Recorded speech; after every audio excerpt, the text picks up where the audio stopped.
Sejam bem-vindos, mais um HQ True no ar, versão podcast. Luiz Maldonado, Augusto Alves. Nós somos um espaço reservado para arte sequencial, gibis, HQs, tudo relacionado ao mundo dos quadrinhos. Hoje com um assunto... Um tanto polêmico, né, cara? Melindroso, né? Mas que eu acho que deve ser debatido, essas questões têm que ser... Posto em pauta. E com serenidade também, mas sem deixar de colocar o nosso ponto de vista nisso, né? Que é o futuro da Marvel. Exato. Algumas pessoas acreditam que talvez seja o fim da Marvel. Outros acreditam que esse pode ser realmente um recomeço da Marvel. E essa é a nossa vez como HQ True, colocar o nosso ponto de vista, né? Eu queria ressaltar algumas coisas, assim, para a gente poder começar, que essa mudança mais radical na Marvel, ela tem começado de 2015 para cá. Sim. Acho que a grande... Guerras Secretas. Acho que a grande guinada começou aí mesmo, com esse planejamento. A Marvel tem essa coisa de não assumir muito os reboots, não como reboot. Mas eu acho que qualquer fã declarado, gente que acompanha quadrinho há muito tempo, que é o nosso caso, sim, não tem como negar que isso é um reboot. Até porque o universo Marvel, como a gente conhecia, não existe mais. Então é um reboot, né? Não deixa de ser, cara. Mas é aquele reboot meio safado, porque pelo menos essa impressão que fica. Sob outro manto. Parece que não muda nada. Muda e não muda nada. Uhum. E você nunca sabe assim em que ponto realmente isso vai ficar. Por exemplo, uma coisa recente que aconteceu, importante do meu ponto de vista, foi quando, eu até esqueci o nome do cara, bicho, que fez ele até saiu da Marvel, mas nesse êxodo que teve da Marvel de artistas, ele fez o Steve Rogers ficar velho, perdeu o soro. Perdeu o soro, né? E, uma mudança drástica. Impactante. Emblemática, né? Impactante. E 2 anos depois, o Capitão América volta a ser o Capitão América. É que nem a morte dele na Guerra Civil, né, cara? Então é aquele negócio, a gente tem que levar em consideração que Batman, Capitão América, Homem-Aranha e X-Men, eles são carros-chefe das indústrias. É impossível, cara, visualizar uma publicação, uma dinâmica dessas empresas com esses caras fora do mercado. Por exemplo, imagina essas revistas congeladas. Não, nós vamos ter 5 anos sem o Batman nas HQs. Por exemplo, o Batman não vai estar aparecendo em outras publicações, não. Não só não vai ter a mensal dele, como não vai aparecer na Liga, não vai aparecer no Detective Comics. Isso é o que traz número para eles. E aí vai entrar onde eu queria, que é a Diamond Comics, que é quem distribui as HQs hoje nos Estados Unidos, porque assim, hoje a distribuição ela é feita de maneira diferente. A distribuição foi um problema gigantesco das histórias em quadrinhos durante os anos 70 e anos 80. Os caras não sabiam mais como fazer isso. A relação não era boa e sempre foi meio fragilizada entre as indústrias e o processo de venda, os lojistas. A gente até comentou naquele podcast sobre editores que a Carol Kelly, ela fazia um puta de um trabalho legal dentro da Marvel. Porque enquanto o Jim Shooter não gostava desse tato com os lojistas, e os lojistas, em contrapartida, não gostavam do Jim Shooter, eles adoravam a Carol Kelly. E ela que fazia todo esse processo de venda, de marketing e tal. Hoje, existe um nicho diferente, o mercado digital é muito levado em consideração. Existe uma série de formatos, de mídias, e que mudou a distribuição. Então a Diamond Comics hoje é responsável por todos esses dados. E só para a gente ter uma ideia disso, 76% dos quadrinhos vendidos nos Estados Unidos são da Marvel e DC. O que fica aquela questão, cara, como é que essas editoras menores, IDW, Vertigo, Valiant, Avant Press e uma série de outros conseguem sobreviver com essa fatia tão pequena assim, né, cara? Bons títulos, boas histórias. E longe de ter essa vendagem igual a dos caras, né, que é muito grande. Então, muito da mudança, nós vamos abordar aqui esse futuro da Marvel, e acho que é complicado não falar da DC em algum momento, porque é a rival, né? Maior rival. Então, não tem como. Então, a gente, de 2015 para cá, teve essa mudança. A Marvel optou por um caminho diferente. Então, se a gente pegar aqui... Cara, eu entendo perfeitamente quando eu vejo que Quarteto Fantástico foi cancelado ou que a Marvel pretende deixar o X-Men, que foi o carro-chefe da Marvel durante tantos anos, na geladeira, mandando os caras agora para o espaço, já que ele não tem o direito cinematográfico, que é o que realmente importa para eles. Então, assim, eles não querem fazer uma espécie de propaganda para o outro estúdio, que seria a Fox, quem tem direito de fazer esses filmes. Sim. E talvez naquela esperança de reaver a franquia, né? Dos caras. Feita do jeito que tem que ser feita, né, cara? Então eu acho que eles esperam isso, que um dia a Fox entregue para eles os personagens. Fantástico. É. Você vê os principais carro-chefes da Marvel na mãos de outros estúdios, né, velho? Por exemplo, eu falei, ó. Homem-Aranha, quando X-Men, eu tenho Quarteto. coisa cancelada, não tem o Quarteto Fantástico cancelado e o X-Men fora, eu entendo que eles não têm o direito. Então eles estão querendo que essas coisas voltem para eles. Agora, se você pegar títulos como o Capitão América... É chato, cara. Por exemplo, os caras vão querer juntar todo mundo num filme dos Vingadores, não onde vai tem ter o como. Thanos, e não tem o Reed Richards. Exatamente. Eu acho que isso aí já foi... Eu acho que já ficou em voga isso aí no Guerra Civil. Não tem a maior mente do universo Marvel lá para ajudar a galera. É como se não existisse, né?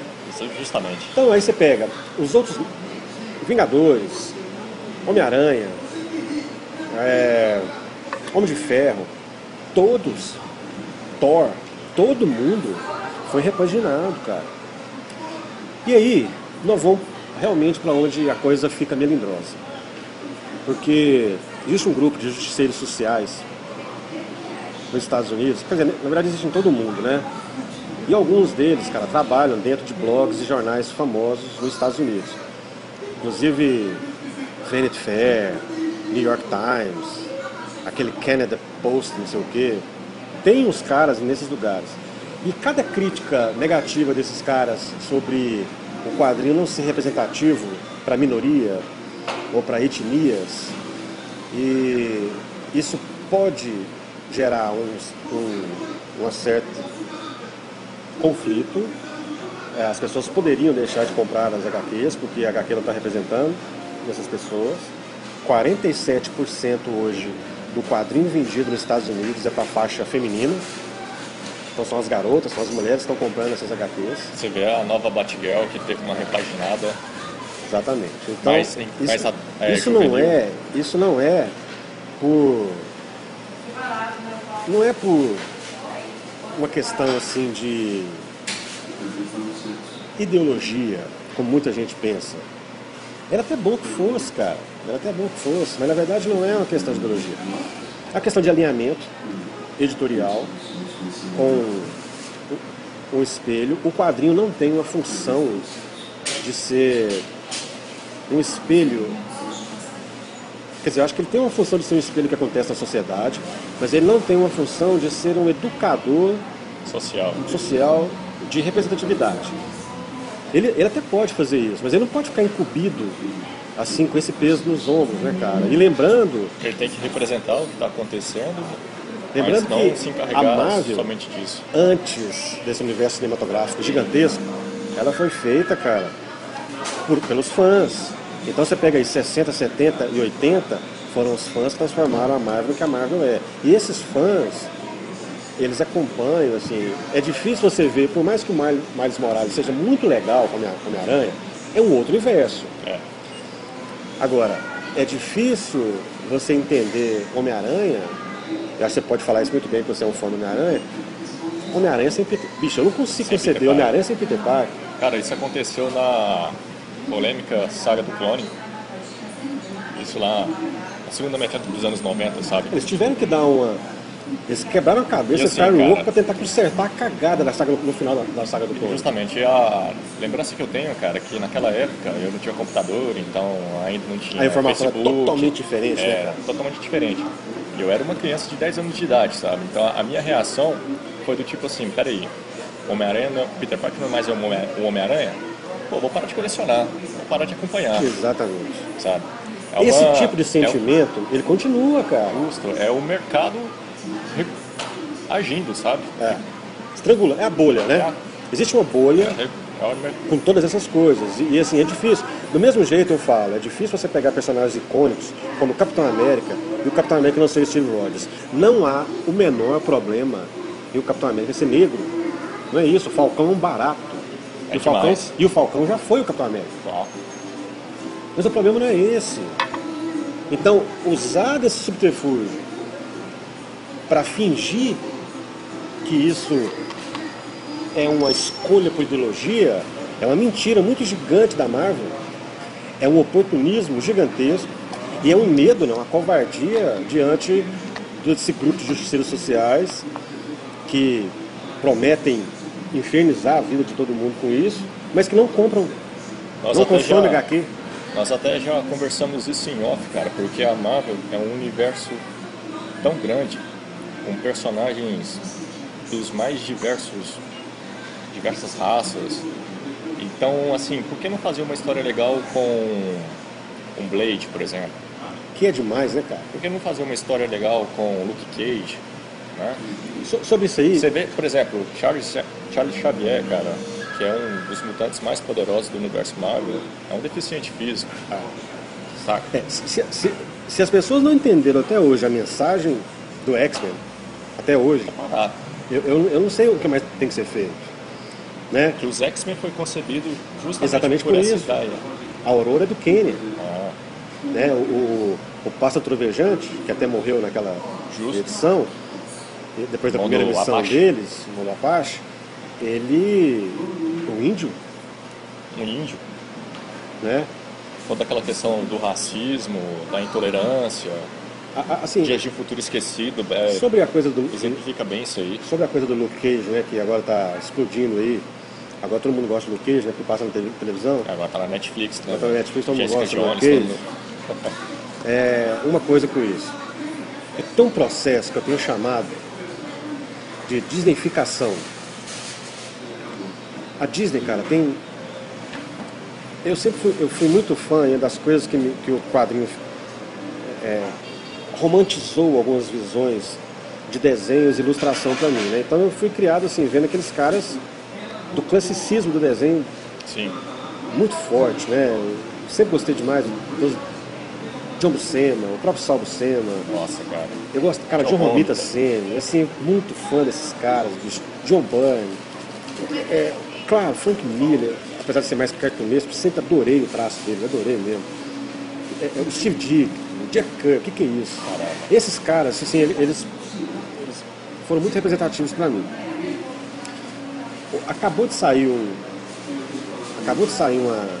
HQ, um especialzinho chamado Cage, que é do Luke Cage. Ah, tá ligado.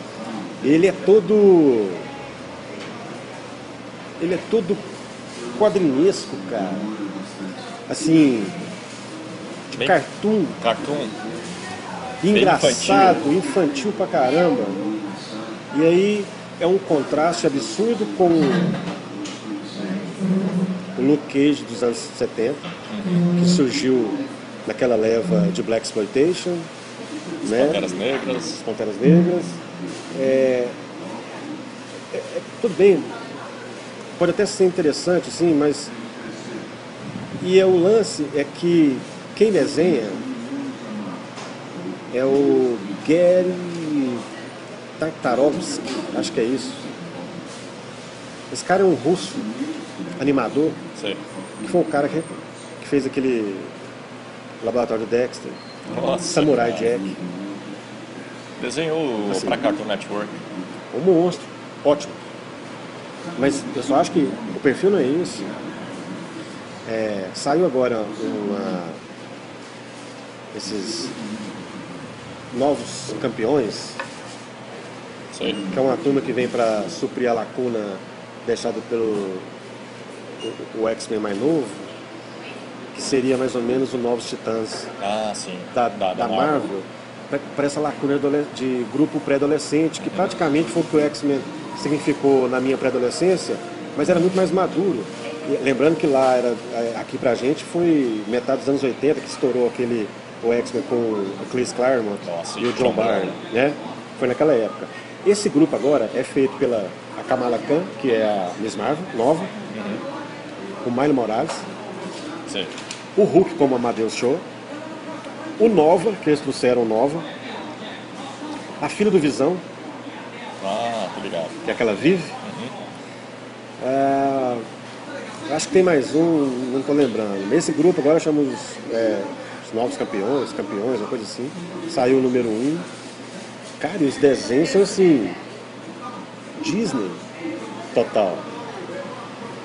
Justamente voltado pro público mais jovem. E o Brian Michael Bendis, que eu digo de passagem assim, ainda é um dos bons roteiristas que estão na Marvel, que a Marvel está sofrendo muito com esse êxodo dos artistas, porque a Marvel não deixa, a Casa das Ideias é uma mentira. Você não deixa, os artistas não têm liberdade para fazer da maneira que eles gostariam de fazer os trabalhos. E isso, cara, para um artista é dureza.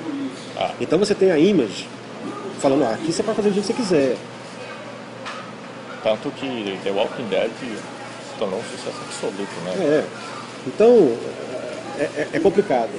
O Brian Michael Bendis, né, ele lançou mais um, que é o outro Invincible Iron Man, em que o Homem de Ferro já é pós-Guerra Civil, só que a Guerra Civil tá com esse atraso, e é pós-Guerra Civil, e os desenhos, cara, parecem aquelas figurinhas de brinde do McDonald's. Nossa, cara.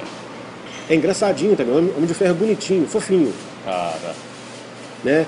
Pra criança mesmo. E eu te pergunto, o que vai ser feito de toda a linha clássica, desses desenhos clássicos? Porque esse do Homem-Aranha, esse do Homem de Ferro, quem faz é o Dave Marquez, faz os desenhos. O Hulk, é o Totally Awesome Hulk, quem está desenhando é o Frank Cho. O Frank Cho foi um cara que saiu da DC porque brigou com o Greg Rucka, que é o cara que agora está escrevendo a Mulher Maravilha, que sempre já fez Red Sonja, já fez X-Men, já fez Viúva Negra. Ele faz altas mulheres sensuais e agora está tendo que fazer desenho de criança. O Hulk com o Amadeus Cho é meio também nessa pegada. Disney. Nossa, cara. Então eu torço para que isso não seja uma tendência. Se os justiceiros sociais estão empurrando a Marvel em direção a um abismo, eles deveriam fazer a sua parte. Já que a Marvel está fazendo a parte dela, eles têm que fazer a parte que era comprar as revistas. As revistas não estão vendendo. E as revistas não estão vendendo não é só porque tem essa questão da diversidade, que não devia ter nada de ser tão alarde assim, ou tão melindroso falar sobre isso. Os quadrinhos, sim, tem o papel de todo debate, mundo tem seu espaço, né? Tem a inclusão. Você acabou de falar do professor Xavier, que é um excelente exemplo.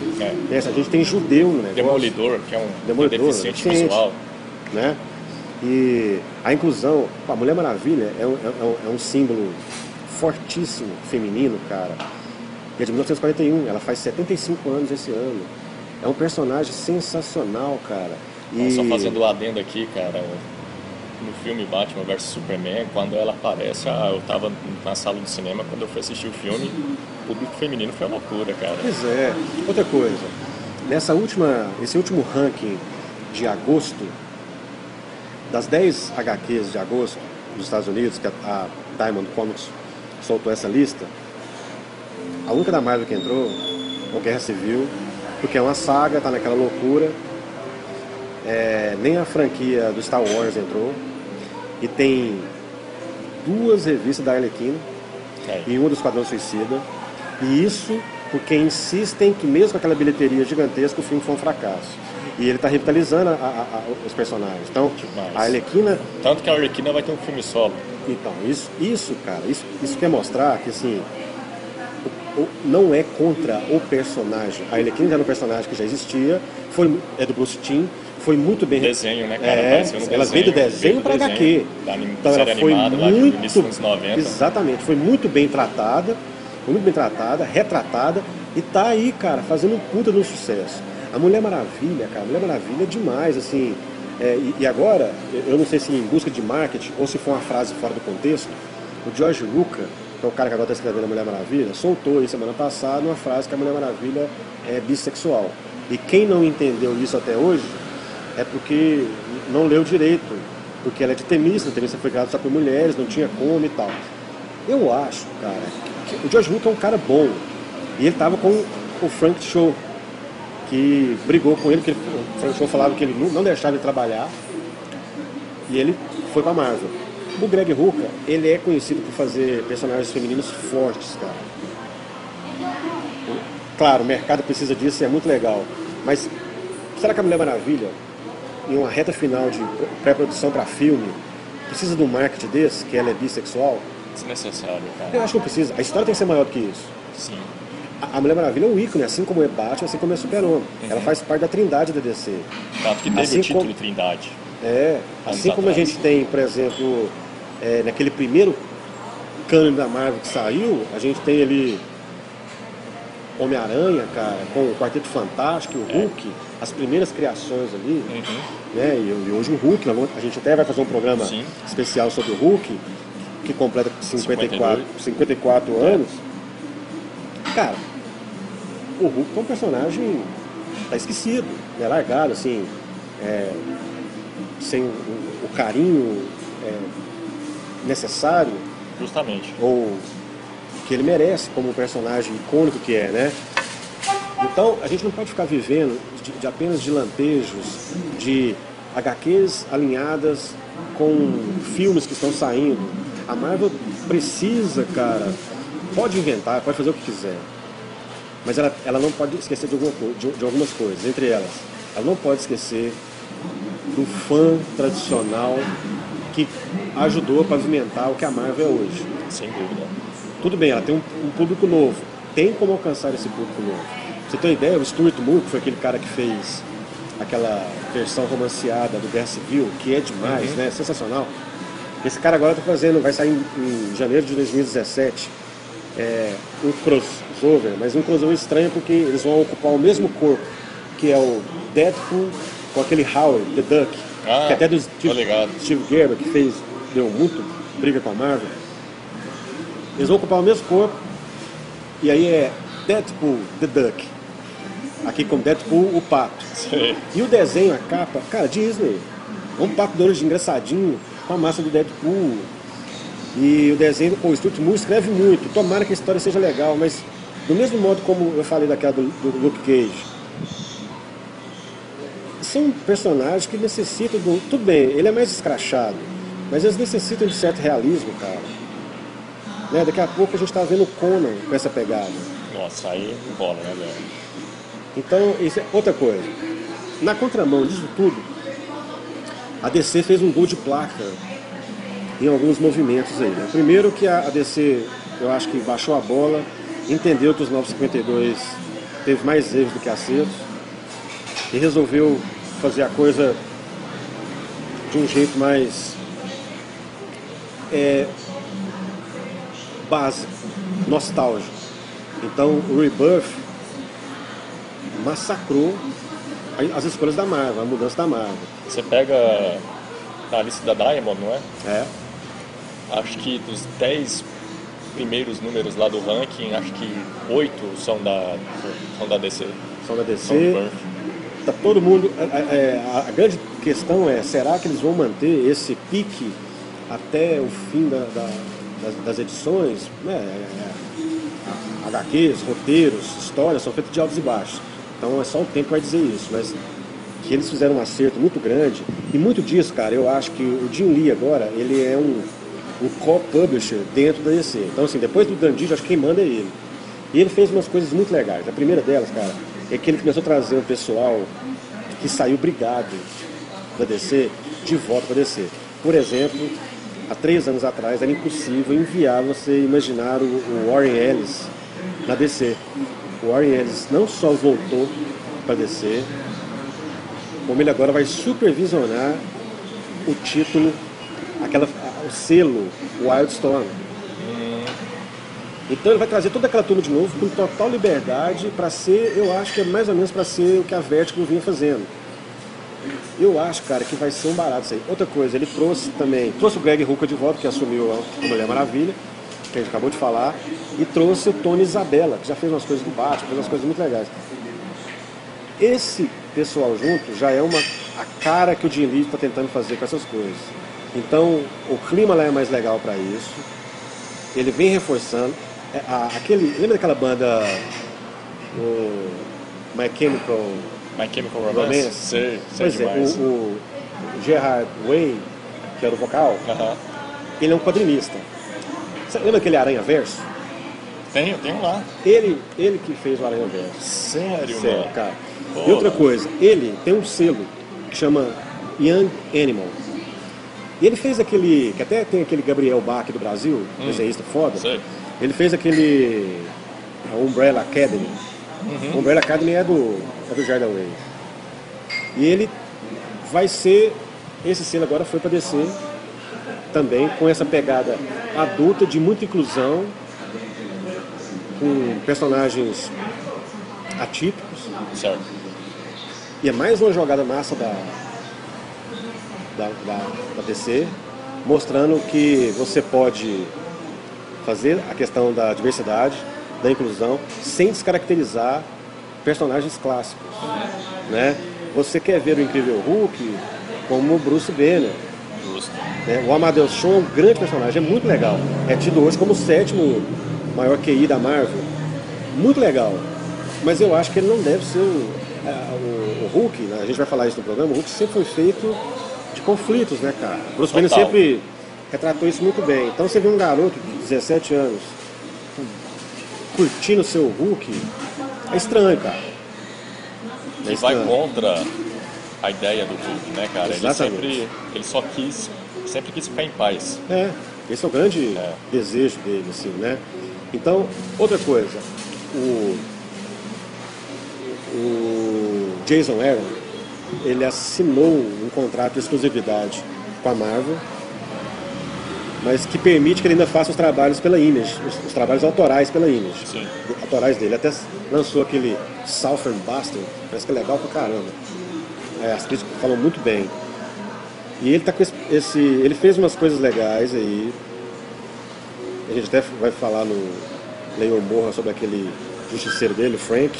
Sim, bem legal. Série Max, né? E ele hoje, cara, junto com o Brian Michael Bendis e talvez o Mark Miller, quando o Mark Miller resolve aparecer, porque ele está muito mais lá na Image do que na Marvel, cara, é o alicerce de roteiros da Marvel. O resto, eu vi aí, acho que a Marvel soltou aí, acho que uns quase 20 títulos do que vai ser lançado no começo do ano. Cara, o que tem de escritor assim, mais ou menos. Eita. Pouquíssimos artistas, ilustradores clássicos, quase nenhum. Nossa. Dos roteiristas eu vi o Garrett Conway, que eu acho que vai fazer eu não sei se é o Homem-Aranha, não, 2099 não é o Homem-Aranha, 2099 eu esqueci quem é o roteirista, mas o desenhista é o Ryan Stegman, que é um cara que eu acho muito legal, que eu já vi muito commission dele, assim, muito legal, mas os desenhos estão meio desnificados também.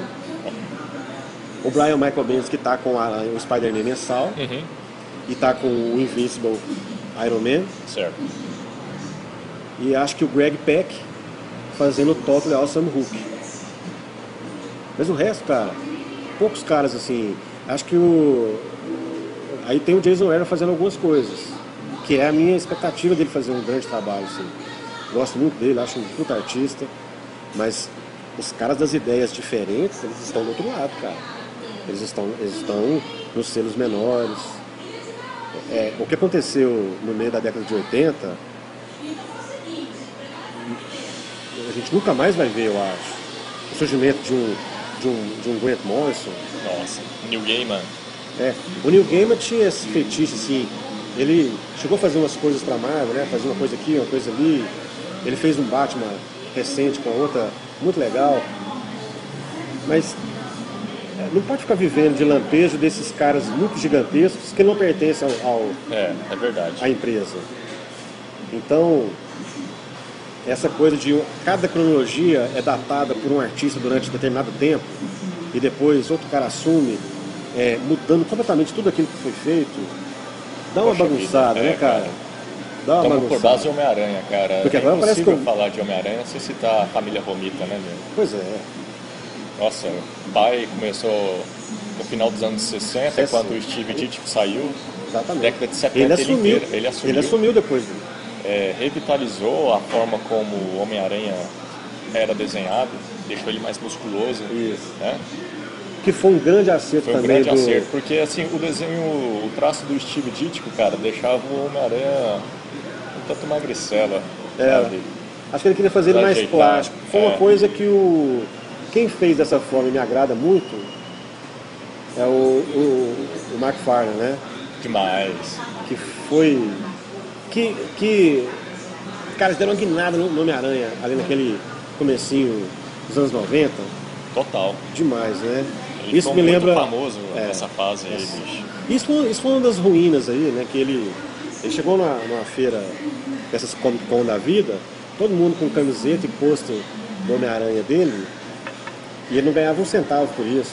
Poxa vida. Então vinha aquela coisa, de novo, aquele papo da propriedade intelectual e dessa tirania, que é outra coisa que o Jim Lee, como co-publisher da DC, ele tem prometido isso para os artistas, que todo mundo tem que ter a sua porcentagem, o trabalho é mais merecido e valorizado, e tem a questão dos royalties serem mais condizentes com a criação, né, dos caras. Eu acho que isso aí é muito importante. Você falou desse negócio do Homem-Aranha, eu lembrei de um... Depois o filho dele, né, cara, o Romita Jr. Fantástico. Até 2010, por aí, desenhando o Homem-Aranha. Ele foi pro Superman agora, dos 952, mas até os traços do Romita Jr. não salvou o Superman dos 952, saca, cara? É aquilo que a gente falou, o 52 tem eu achei que lá foi muito bagunçado, cara, essa coisa do Superman ter família. Agora eles estão trazendo de volta o Superman pós-crise. Mas tem o outro que é o também. Que todo mundo gosta. É o que todo mundo gosta. Esse tá sendo... e os dois no mesmo universo. Isso. Depois da mega saga Convergência. E parece que o Superman dos 952 realmente tem muita gente que não aprovou. Eu acho que a DC tem uma linha de caras artísticos assim, muito boa, né, cara? As pessoas falam do Geoff Johns, mas eu acho o Geoff Johns um cara muito ligado, assim. Ele me lembra, guardado as devidas proporções, o cara. John, o Aquaman que ele fez, pois é, esse Aquaman que ele fez. Porque ele é o cara que entende muitíssimo bem da cronologia da DC. Assim como o Roy Thomas era o cara que conhecia tudo da Marvel. O Stan Lee chegava no Roy Thomas e perguntava pra ele. A enciclopédia. Ele falava assim, cara, essa época aqui e tal. Ele tirava as dúvidas. Historiador da Marvel. Que eu acho, assim, é outro cara que não teve, assim, metade do mérito que deveria na Marvel. O Roy Thomas, cara, é imprescindível na Marvel, cara. É um cara que alavancou, deu grandes ideias, fez muito acerto dos anos 70. Ele é um cara que não deixou de produzir quando virou editor. Nossa, eu sou muito fã, li muita coisa, gosto muito das coisas que o Roy Thomas. Sou muito grato pelo Roy Thomas, assim, as coisas que chegaram pra gente depois, né, cara? Isso é muito... Fases emblemáticas, né, bicho? Você falou desse negócio, eu queria tocar nesse assunto, porque já que é pra ser delicado, né, melindroso o assunto, a Marvel prometeu uma mudança assustadora com a Miss Marvel, essa Miss Marvel nova, que é a Kamala Khan, que é uma muçulmana. É mesmo. Né, ela mora em New Jersey, o pai é um...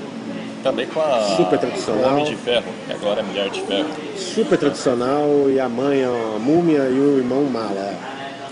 E quem tem escrito essa história é a G. Willow Wilson, que é uma muçulmana. Ela converteu uma muçulmana quando ela estava no final da faculdade. Ela fez umas coisas pra Vertigo, pra descer, tipo a Vixen, ela fez aquele Cairo, ela fez umas coisas. E ela trabalhou muito nesses jornais de opinião, como New York Times, trabalhou no jornal do Cairo por muito tempo. Ela é muito influente, as pessoas gostam muito dela. E ela é sim uma grande escritora. Ela é uma grande escritora. Mas, cara, a verdade é que a história é bem plana, retona, assim, os clichês. A Marvel apontou essa história como uma coisa mais diferente que a gente poderia ver. Era uma grande aposta da Marvel. E, cara, não vi nada demais, assim, achei uma história bem fraca. A menina parece teminha de sessão da tarde, assim, nossa, muito... Bem teen. E é super teen. E o desenho também desses, descoladinho. A menina não tem uma curva no corpo, os braços meio espaguete, porque não pode mais, Duas né? costas. Não pode mais. Então... É que nem aquela eu lembrei daquele ilustração do Manara da Isso, eu Mulher falar Aranha. isso, a gente estava conversando isso em off. O Milo Manara fez, para quem não viu, o Milo Manara fez uma ilustração da Mulher Aranha sensacional. E o Milo Manara é conhecido por fazer mulheres sensuais, fez a Viúva Negra, a Red Sonja, X-Men, fez umas coisas, as mulheres, umas poses sensuais fantásticas. Cara, e ele fez uma Mulher Aranha numa pose tão bacana, assim, o rosto dela muito mulher, assim, eu acho o desenho lindo, cara, a cor fantástica. E a bunda ficou gigante no negócio, assim. Mas, cara, eu confesso que eu nunca percebi aquilo como um tom de erotização absurda, e sim como um traçado artístico muito foda. E caíram de pau, falando que aquilo era sexualização, que era essa objetificação do corpo e tal. Eu falo, cara, mas como levam pro lado errado isso, né, cara? A pessoa fala isso. Com o Aranha, quando ele começou a desenhar a pose o Aranha. É muito mais arquinídea. Isso, mais aracnídea do mesmo. plástica, do que erótica, cara. E assim, lembrando que os heróis, quando o Conan aparece sem camisa, só com a tanga ou espada na mão, todo vascularizado, é porque ele é um bárbaro. O Coreano. Hulk nunca ia colar se o Hulk tivesse 1,30 m e fosse um gordinho. Jamais. Né? Você não quer ver o Wolverine, uma tripa. Porque não dá certo, cara. Os heróis, e eu acho que até o Wolverine sai fora um pouco desse estereótipo, mas os heróis, eles foram baseados, cara, em deuses gregos, em um conjunto de simetria e de ideologia grega. É verdade. Então, eles têm que ser musculosos, é ponto fora da curva, igual as mulheres deveriam ser. Não que eu não possa aparecer mulher de outro jeito. Por exemplo, eu lembro que, voltando mais uma vez ao Luke Cage, que aqui a Mariah foi tratada só como Mariah, enquanto lá é a Black Mariah. E ela era meio parecidíssima com a Amanda Waller. É mesmo. Gordona, tava uns vestidões assim e tal. Cara, o estereótipo é demais. E ela não tem esse perfil. O Rei do Crime é um gigante, lembra o sumô, e é foda, assim, com defesa pessoal, né? Lembra aqueles treinamentos que ele fazia com os caras tudo rodeando ele, assim. O personagem pedia esse tipo de situação. E aí isso era legal. Então nós não podemos deixar, cara, e aí quando eu digo nós, somos os apreciadores, não só das ilustrações, das artes, mas sobretudo das histórias, porque o ranço do que é ou o que não deve ser, não pode ser maior do que a história ser contada, né? Justamente. Então, assim, o Miles Morales é demais, do jeito que eu falei que o Amadeus Show é legal. Mas o Amadeus Show não pode ser o Hulk, cara. O Falcão é um personagem sensacional. Ele já foi o Capitão América outras vezes. Assim como a Jane Foster já foi o Thor. Em O que aconteceria, né, se quiser contar seu martelo e tal. O Thor já foi um sapo, né, naquele Frog, que é aquele Avenger, Pet Avenger. Então, não é isso. Inclusive eu achei que a Thor, o capacete assim, tampando, eu acho que fica meio viking, assim, total. E bem sensual. Eu achei legal pra caramba. Agora... ficou um visual bem bacana, cara. Agora, beleza, e o Thor? O que vai ser feito com o Thor? Porque assim, independente dela ter ficado sensacional como a Thor, Não é simplesmente pegar o cara e botar num buraco nele, porque você não sabe o que faz, porque você precisa atender uma demanda que é exigida por quem não compra HQ. Porque assim, os dados estão aí, as HQs não estão vendendo. Agora, eu não sei se elas não estão vendendo só pela diversidade, as histórias são ruins. Tanto que, assim que a Marvel anunciou essas mudanças, o mercado reagiu negativamente, né, cara? As vendas caíram muito. Muito. Então, assim, tem história que está saindo, o cara é lançada pela... O americano tem aquele fetiche dos número 1, de comprar muito número 1 e guardar, achando que isso uma hora vai virar raridade. E a Marvel tem feito muito isso, né, então cara? Eles apostam muito nesse tipo de coisa de especulação. Nova Marvel, totalmente nova Marvel, agora zerou de novo. Zerou de novo, para All Different Marvel. Os títulos começarão a partir de janeiro E o de All 2017. Marvel já não foi legal, agora assim, umas coisas... E aí, bicho, a gente paga um preço muito grande aqui, porque, por exemplo, alguns títulos aqui da Panini, que é quem representa Marvel DC aqui, eles bagunçaram, porque o Demolidor foi cancelado, o Max e o Marvel Knight, que era para ter umas coisas interessantes, começaram a bagunçar, porque você começa a pegar um selo que era para ser mais... O Hulk foi cancelado, aí passa o Pantera Negra, volta o Pantera Negra pro Marvel Knights, onde é mais sangrento e pancadaria e heróis urbanos violentos, como o Cavaleiro da Lua, o Justiceiro, o Demolidor. Faz essa troca com o Demolidor, sendo que o Pantera Negra não tem esse perfil. Verdade. E aí leva o Demolidor pra lá e a gente dança, porque, por exemplo, o cara não quer comprar uma... você está concorrendo com... Uma história ser cancelada, está concorrendo com mais 16 outros números, mais ou menos. Então o cara não quer comprar o Demolidor, porque tem só a história do Demolidor que finalmente estava ficando boa, mas aí tem mais 4 histórias ou 3 histórias lá, que os caras não querem. Então eles não compram só por causa do Demolidor. Então, claro, não vou comprar só porque tem um Demolidor legal, então não compra.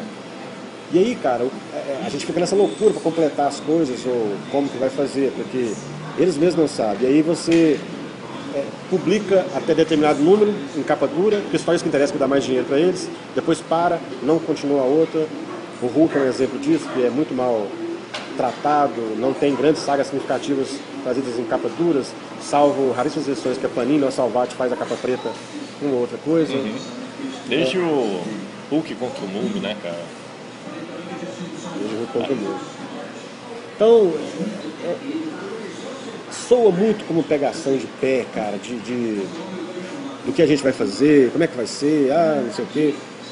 Mas o fato, cara, que tem que ser encarado é que o problema não é com a mudança, o problema é o que vocês vão fazer com os personagens clássicos, e daqui 3 anos, se é que vai durar isso tudo.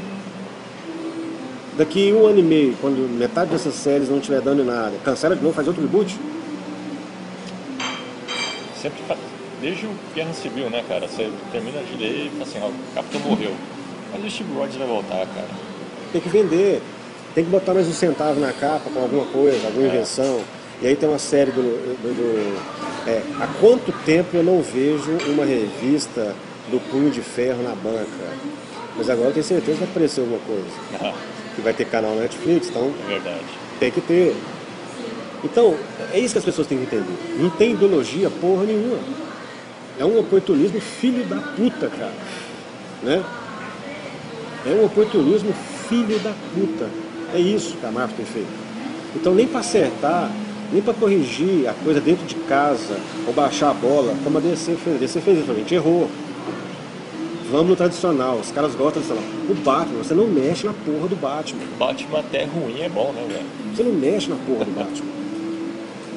Né? Os caras revitalizaram o Aquaman, ficou demais. O Asa Noturno tá dando um show. O Demian, o moleque entrou massa. Robin, Peter Tomás, galera. Quem não acompanha aí, Batman versus Batman e Robin. Cara, Peter Tomás entrou fantástico. Muito bem, cara.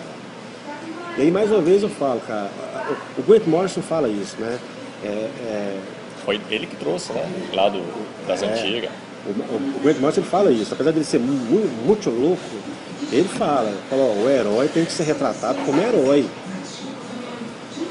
Tudo bem que quando você pega uma história como o Watchmen, Transmetropolitan, Dead Boys, os caras desconstrói o herói, porque essa é o mote da história, desconstruir o herói. Mas quando você está escrevendo sobre Liga da Justiça, Vingadores, X-Men, Hulk, Capitão América, Homem-Aranha, esses personagens clássicos... de mais de 60 anos. Então você tem que ser levado em consideração o que o fã antigo gosta. Ou do não é background só do personagem. Você está falando de personagens, cara, com biografias gigantescas, você não pode simplesmente, por mais que tenha... Virado ao avesso. Mais de 15, 20 roteiristas ao longo da trajetória do personagem, você não pode simplesmente chegar lá e atropelar tudo, cara. Né? Lembrando que quando alguns caras trocaram, por exemplo, quando o Frank Miller fez a opção do Cavaleiro das Trevas, era uma linha alternativa. Deu muito certo. Quando o Ultimate era para ser um reboot, que eles ficaram com medo da reação e falaram, vamos manter por fora. E que foi muito legal. Algumas coisas acertaram bastante. Supremos começou umas coisas muito legais, mas aí já erra a mão, a continuidade.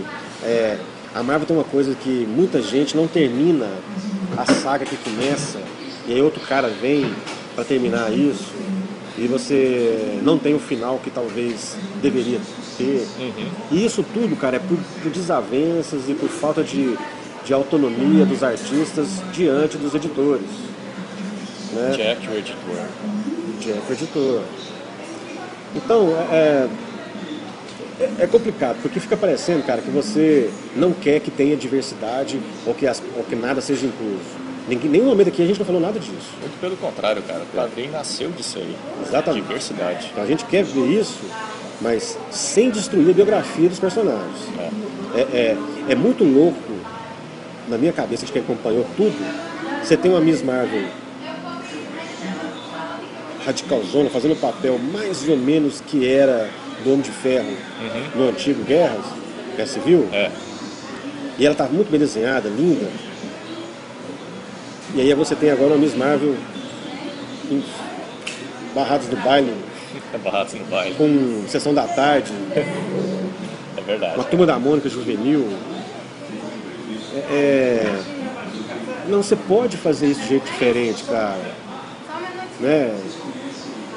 É possível respeitar a biografia dos heróis. É possível... cara, os grandes artistas estão deixando a Marvel. Isso é que é perigoso.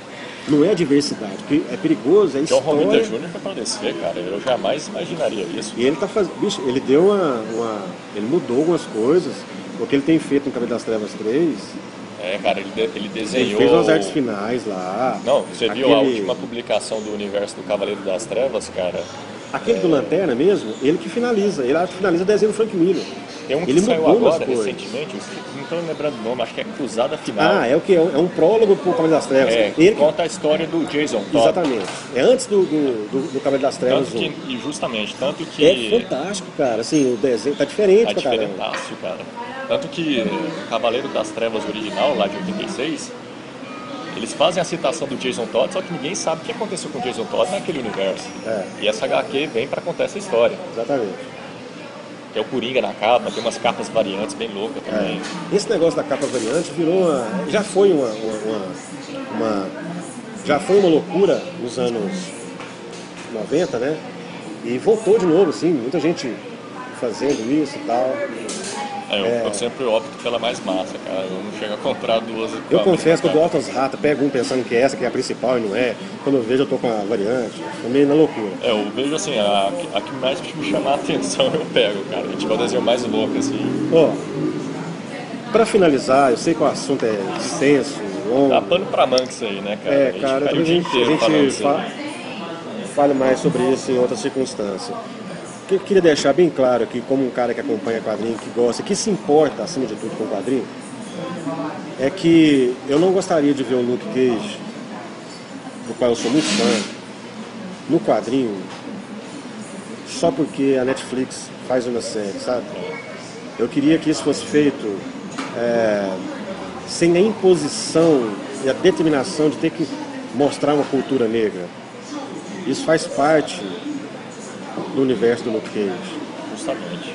E a gente tem que saber absorver isso, mas eu não... É difícil ver o Luke Cage como um personagem... eu sei que nos anos 70, aquele uniforme e tal, era caricato, mas era uma outra época. Hoje mudou, aquele elmo na cabeça. Mas era um barato. E assim, a gente tem que dar o braço a torcer aqui também. Nos anos 90, o Luke Cage foi muito maltratado, cara. Já com essa nova visão dele, fizeram um desenho, fizeram as histórias muito ruins assim do Luke Cage, cara, muito ruins mesmo. Mas tem um arco muito legal, que é do selo Max, que eu acho que se brincar é até do Azarelo, cara, é muito bacana mesmo. Então eu torço, cara, para que a Marvel se reencontre. Vamos esperar para ver o que vai acontecer com o Homem de Ferro, o novo Homem de Ferro da Harley. Eles vão ver que eles... Que as histórias sejam boas, cara. Isso. Tudo que a gente quer são boas histórias. Mas, cara, acho que chegou a hora da Marvel voltar a ser a casa das ideias, sabe? Ter artistas. O quadrinho, como eu disse, o quadrinho ele pode fazer isso, ele vem fazendo isso desde que possível, desde 39 ele vem fazendo isso, de inclusão, de determinar muita coisa, de apontar direções, sobretudo de acompanhar o que vem acontecendo à sua volta no mundo. Isso não é uma exclusividade da Marvel, não. Agora, se isso vier com boa história e com sinceridade, não só um alinhamento oportunista, eu acho que nós, gostando de histórias, vamos gostar ainda mais, todo mundo vai ficar mais feliz. Vamos deixar política, essas coisas, para quem mexe com isso, né, cara? O quadrinho não é lugar para isso. É verdade. Né? Então, eu acho que a gente precisa de boas histórias, a gente precisa de quadrinhos adultos. Eu acho que os adolescentes não têm que ser tratados como crianças de 5, 6 anos de idade, não. Tem quadrinhos que atendem essa demanda. Então, eu espero que o Stuart Moore acerte com esse... A gente entende que tem certas histórias publicadas para o público infantil, para introduzi-los e assim eles irem crescendo, acompanhando os heróis. Sim, mas o próprio cinema está ficando mais violento do que o quadrinho. Né? Então, não estão conversando, não estão dialogando, conversando a mesma língua, né? Eu fui na banca recentemente agora, eu tive dificuldade de comprar alguma coisa da Marvel. Eu não consegui comprar nada da Marvel. Eu quase levei um Old Logan, quase. Um velho Logan, que não tem nada a ver com isso. O trabalho. Então, eu vejo os fóruns por aí, as pessoas estão pipocando opiniões sobre não tem nada a ver com diversidade. Nós estamos falando de heróis e suas biografias serem descaracterizadas. Né? Esse é o ponto. Bom, o assunto é extenso demais, a gente não quer se estender demais. Mais ainda, né, do que já fizemos e tal. Eu acho que todo mundo, quem tem acompanhado a gente, as poucas vivalmas que temos acompanhado, sabe como é que funciona aqui, né? Essa é a versão podcast do HQ True. E se você tem sugestão, pauta, quer falar com a gente, mandar crítica, a gente adoraria ler alguns e-mails aqui ao vivo e a gente espera o contato de vocês. Então, se você está a fim de fazer isso, é hqs.true@gmail.com. Tem a nossa fanpage no Facebook, facebook.com/hqtrue.